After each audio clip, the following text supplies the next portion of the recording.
this week.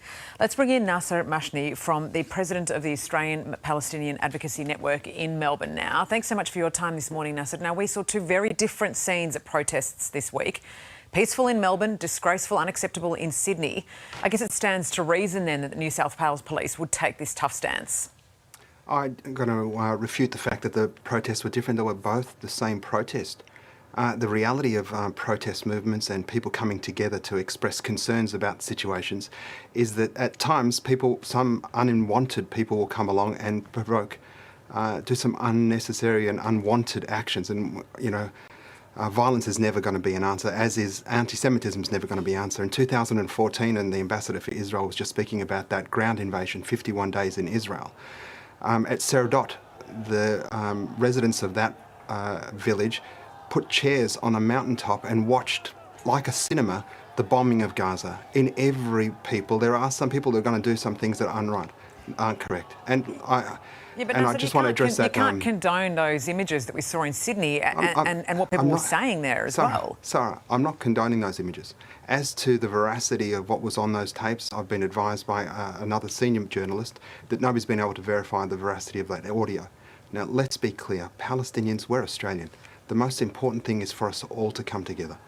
We're all in pain. As human beings, we are sharing the pain and suffering, not only of the deaths of Israelis, we should also be feeling the pain of Palestinians. I've barely slept in 2 days, Sarah. I've got a friend whose grandmother has been told to leave Gaza, and she said, I was ethnically cleansed from Deir Yassin in 1948 as a 2-year-old. I don't want to leave Gaza. I'd rather die here than die in diaspora. The situation in Gaza is 16 years of air, sea and land blockade. This is the 6th war on 2.5 million captive people in an area of 365 square kilometres. It's been awful for everyone who lives in that region. I mean, you've got ordinary Israelis, ordinary Palestinians who are caught up in this. But at the end of the day, we do want to see more of those peaceful types of protests that we saw in Melbourne, that you were at, not what we saw in Sydney. And I guess the question is then, how do you weed out those who are going to cause trouble if you do plan further protests in the future? I mean, it undermines your cause. Sarah, what we need to be doing is de-escalating the language. At the moment, throughout the West, we've got a situation we are manufacturing consent for a genocide. There's an Israeli minister who said he wants to unleash a Jericho. Now, a Jericho is Israeli language for a nuclear bomb on Gaza.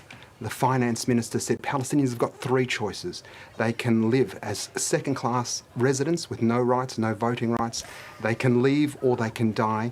We've got the Prime Minister of the State of Israel saying he's going to turn Gaza into a deserted island. Yeah, and we've got when we President hear Biden here in saying Australia, all the way with when LBJ. we hear things like gas the Jews here in Australia, I mean, that is unacceptable. As I said, Sarah, you're questioning whether or not that's true.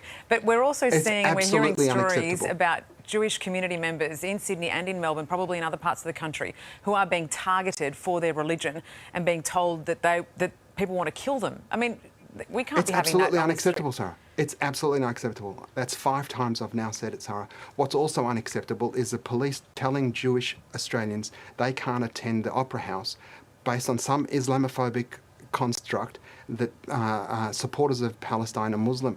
Jesus, the most famous Palestinian, was a Christian. The babies that are getting pulled out of the rubble in Gaza today, they look like the baby Jesus. We are Australians too. Somebody needs to speak up and say our humanity matters. Sarah, have you asked me if there's any Palestinians in Gaza? No one's asked me if there's a Palestinian. There's no efforts to try and evacuate any Palestinians in Gaza. There's no seaport, no airport, no train station, no egress to the rest of the world. Sarah, you've got children.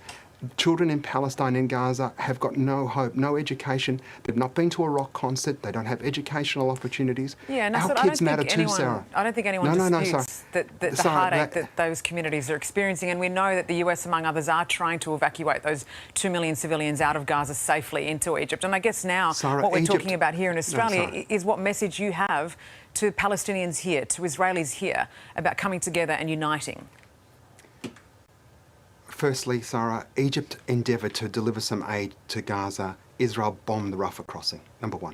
Number 2, my message to all Australians, irrespective of whether they're Muslim, Christian, Jew, secular, agnostic, whatever their religion might be, is that we're all human beings.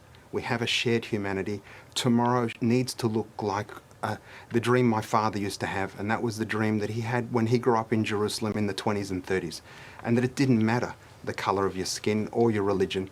All that mattered was what sort of human you were. That has to be something we're working towards tomorrow. And if our Foreign Minister calling for restraint is something seen as a bad word, what's wrong with our country? We need to be calling for restraint, asking for an immediate ceasefire. We need to apply international law. Increasingly, the world has determined that Israel is an apartheid regime. We need to dismantle that and apply international law, Sarah. Yeah, I think the point you made there about us all being humans is the most valid, and that's something we should all remember. All right, Carlos. We're in the thick of this for a while.